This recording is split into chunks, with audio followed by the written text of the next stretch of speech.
Hello, I'm Jenny Fern and welcome to my library. I'm a chaotic neutral mechanical engineer who's really into permaculture and wants to talk about books. So let's talk about books. I don't know, I'm like kind of nervous to make this video, to be completely honest.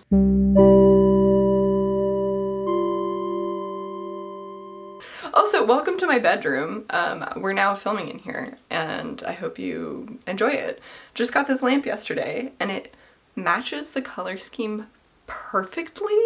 Got this at an antiques store, so it is in fact old and it's really cool. Today's video is matching a book recommendation to my Spotify Wrapped. I don't use Spotify, I use YouTube Music, so I'm just saying Spotify Wrapped because I think a lot of people know what that is. I'm going through my top 5 songs from this year and pairing them with books. I am nervous about because I have noticed I am a broad listener of music and I'm also a broad reader, but I'm seeing some holes in my reading brought out by the music that I've been listening to. So music has always been really important to me. I was a little punk girl and I had very strong opinions about what was like bad and cringe.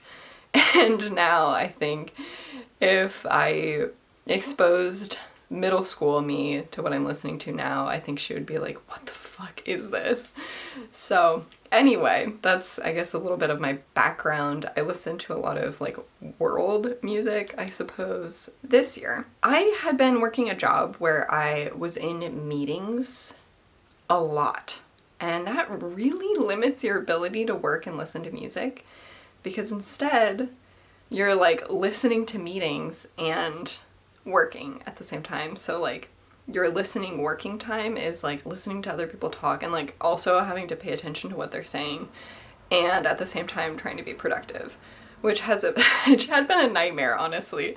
So I'm so happy that I'm switched roles into something where I can listen to music again. This coming year I'll have a lot more exploration, but this year most of my exploration of music was done through my husband in the car, and so it's been a lot of exposure through his algorithm. So there's just full disclosure that I hadn't been listening to music like alone very much, and so I had a very limited exposure, I suppose, which is sad to me. But now, let's get into the 5 top played songs for this year for me. My number 1 most listened to song is well known. I think you're all gonna know what this is, and it's Alter Ego by Doechii. Girl. So I am so happy to see that Doechii is like blowing up right now. Her song Yucky Blucky Fruitcake was on my like Spotify Wrapped. It was one of my most listened to songs. I love that song and I'm so happy every time I get to see somebody really come into being a star. Alter Ego is just such a good fucking song because it is so hype. This song makes me want to know how to Vogue so hardcore. Like I really, gosh, this song like no other. I'm like, I wish I could Vogue. Unfortunately, I feel like I have no book that matches the energy of this song. It's such a high energy song. It's such a cool song. It's very vibes, very cool vibes. And I don't have anything like that. But the music video for this song is doing swamp things. And I do have a book that does swamp things. That book is Swamplandia by Karen Russell. If you think that this book will match the cool, dancey, rad, high energy vibes that Alter Ego has, it will not. It will not. But it does take place in a swamp. I think they're on an island off the coast of Florida. So they're in Florida. It's about this family. The mother's died. The father, I can't even remember what he's doing. He's just like gone off. These 2 girls are alone. It's these 2 sisters. But I guess The important part for this song is that the story's setting is in like an alligator amusement park. Like their mom was this alligator wrangling person. There was like a show. Like their whole setting is around alligators and like really being in the swamp. Let me read the back of the book because I feel like I did a horrible job selling this.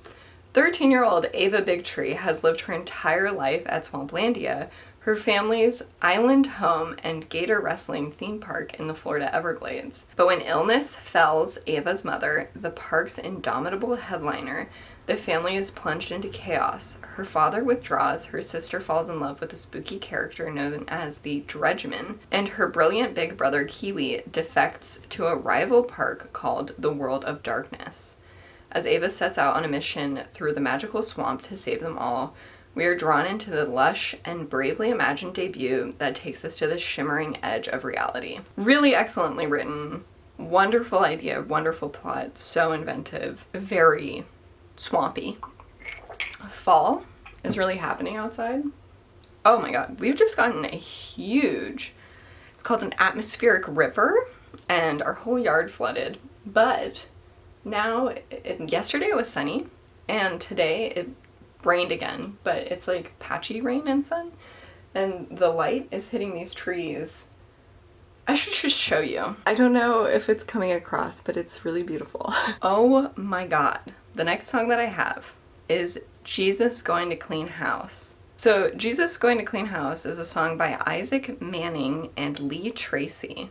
And I tried to find more information about this, and gosh, I had such a hard time finding anything about this. I think this is a very small song, but I love this song. It's just a great place to be in. It's very like, I don't know, lo-fi production. God, I don't even know how to explain it. Just listen to it and then come back, I suppose. This is another one that I really struggled with finding something that fit the vibe. The book that I have for this song is Midnight in the Garden of Good and Evil. Let me try to reason my way through this in real time. So I just saw my husband for a little bit and he was like, "Why are you acting so like sheepish?" And it's because I'm having a really hard time. I can't find anything about these people or this song, and so feeling like justified in my ability to pair this book with that song is, I just feel very unsure about myself. So I'm sure that's coming across and I just wanted to address it. But Jesus Going to Clean House, listen to this song. The book that I have to pair with it is Midnight in the Garden of Good and Evil by John Berendt. This is a real story. It's like novelized nonfiction, kind of true crime because it is about a murder, and it follows several different people who are associated with or connected with this murder. There are elements of like, obviously like morality and stuff like that with the killing, but there are also elements of like voodoo magic. Something about the whole setting and the ambiance and that like Savannah is really a character in this story, and I don't know, it just really suits this song in some way. So that's my explanation. The next song that I have to recommend, man, I love this song, and also I had a wonderful experience with this song visiting the MoMA in San Francisco. The song is Stand on the Word by the Joubert Singers. I need to look up how that is said. Joubert. I'm not sure if that's how they pronounce it, but that's the French pronunciation. So, Stand on the Word by the Joubert Singers. We went to the MoMA in San Francisco for our wedding anniversary, and it was a really beautiful experience. And on one of the floors, they were doing an exhibit all about music. And there was like a whole area that was all music posters and different eras and design influences for music posters. And then there was the technology around music, so all of these different objects associated with listening to music. And there was this room, this dark room, where they had like guest DJ type folks, and they had this big sound system, which was like a piece of art in itself, and you could sit in there and listen. And we walked in, there was maybe like one song, and the next song was Stand on the Word. And we already knew this song, and we're huge fans of this, so we were vibing. Oh, it was magical. It was such a beautiful experience. I had a wonderful time. And as one can tell by how much I listened to this song for it to be in my top 5, I love this song. So this is like a gospel choir. Gosh, I don't even know how to explain it. A funk soul song, and then it has like this wonderful like choir element to it. I really love the feeling that this song gives, and I actually was thinking about it when I was like brushing my teeth this morning. When I first heard it, it really reminded me of a song by Blur called Tender that I loved when I was in like middle school, high school. It really captured that feeling that I had from that song, which makes sense because it's just kind of like that choiry feeling that you get. And I've mentioned before on this channel that I'm not a God person. I'm not a religious person. There's just something about that in music that I'm like, oh, this is so good.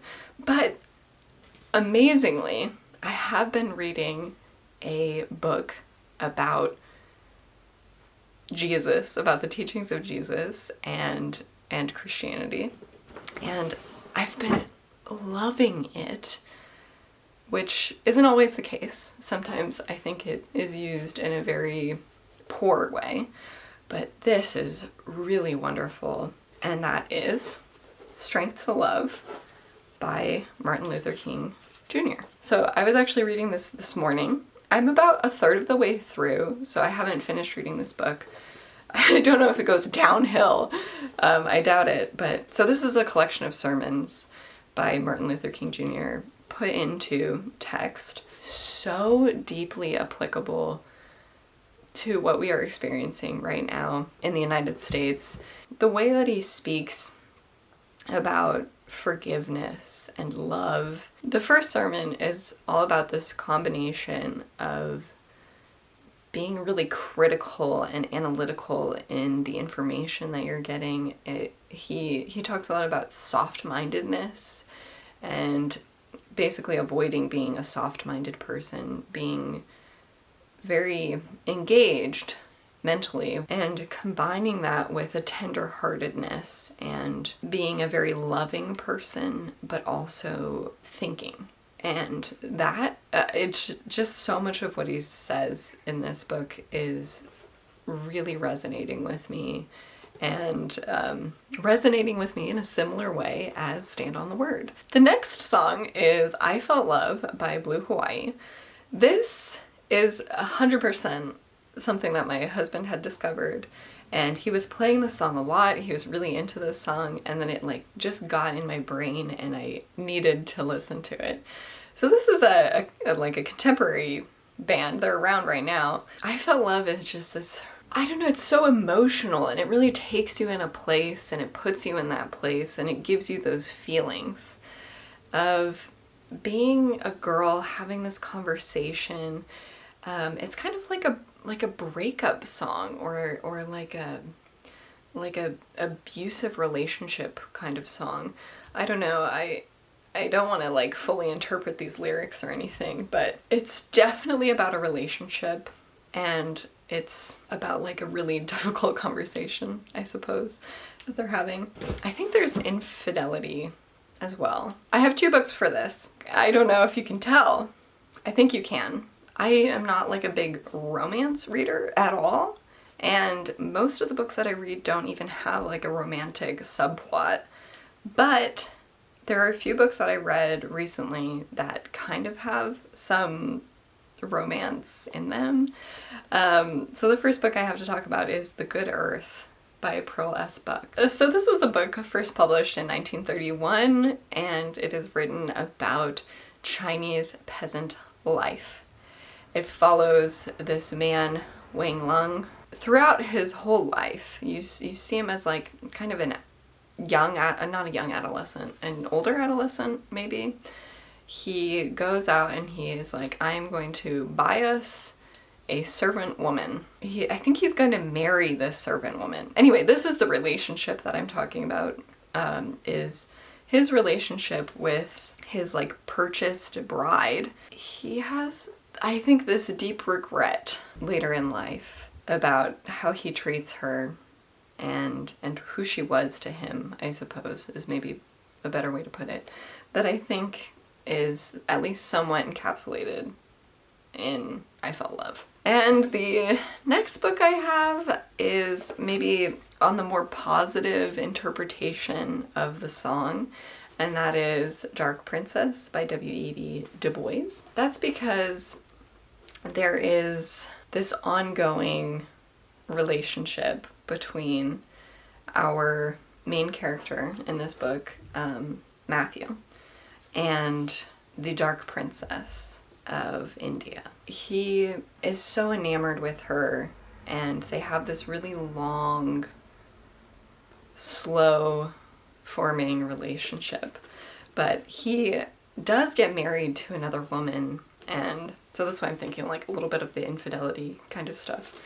So anyway, those are the two books that I have that like have a relationship in them that is really explored and is not clean and nice and beautiful. So this next song is Guaracha UFO, also like in parentheses, No Estamos Solos. This is by the Meridian Brothers, and Guaracha is, I looked this up this morning, is a style of music from Colombia. It is an electronic music genre from Medellin in Colombia. It's got this very like fun alien theme. It's got these like little alien voices, and the whole ambiance is very like classic alien. I love this song. I think it's such a fun song, and it gets you into this really fun world. It's also very like just very good to listen to, gets you in a place that's fun to be in. So for this, I have an X-Files book, and none of the X-Files are going to be set in Colombia. I feel like this one maybe fits the vibe the most, like, because it's not going to be like a in the woods, you know, like a lot of them have that very like Portland feel. This one is not. This is in Albuquerque. It's called Whirlwind, and it's by Charles Grant. This is about this supernatural phenomenon where these people are getting like eviscerated by some force, and this is the exploration of what that force is. From what I remember, I feel like this might be slightly problematic. Now, this next book I'm also very anxious about, because basically I was thinking like, what in the world have I read from South America and would be like a science fiction that fits the vibe? Like what is a South American science fiction? And I got something from Argentina. That's Little Eyes by Samantha Schweblin. I understand that Colombia and Argentina are like, you know, quite far apart, but this is what I got. I've noticed, obviously, there are some holes in my exposure in reading outside of like the United States or Britain or Canada. I don't have a ton of exposure around the world in terms of my reading. Little Eyes is all about these little robot toys that surveil you, and they're connected with a person, and there's this weird relationship that can occur, and this is the full exploration of like different types of relationships that these people have with this toy that is watching them and is a part of their lives, and also of those watchers and the people that they're watching. So I kind of like this because it's got that kind of eerie, like, there's like all these little eyes watching you, and I feel like that fits the vibe of Guaracha UFO. That is all I have. those are my 5 songs. So I guess I'll go through them again really quickly. I really recommend that you listen to all of them as evidenced by how much I like them. I think they're great and I recommend them. Alter Ego by Doechii and JT. Jesus Going to Clean House by Lee Tracy and Isaac Manning. I Felt Love by Blue Hawaii. Stand on the Word by the Joubert Singers. And Guaracha UFO by the Meridian Brothers. So I hope you check those out. I hope you check these books out. It is hard matching the vibe of a song to the vibe of a book, because sometimes there's like the content of a song, but then there's like how it's wrapped. If it's wrapped in like a fun vibe, or if it's wrapped in a sad vibe, or whatever, you know, then sometimes those don't exactly match. And then like having a book that matches both that content and the feeling around the content can be very hard. So I definitely struggled with this. It was a huge challenge. Let me know, what were some of your top songs that you listened to this year? I would really love to hear that. Always looking for music recommendations that are like unique and fun and cool, and maybe just like a full blind spot of mine. And then yeah, otherwise these are the books that I recommend. That's all I have for you today. I hope you enjoyed this. If you did, consider liking and subscribing. Consider sharing it with a friend who you think would also enjoy it. And I will be back again soon.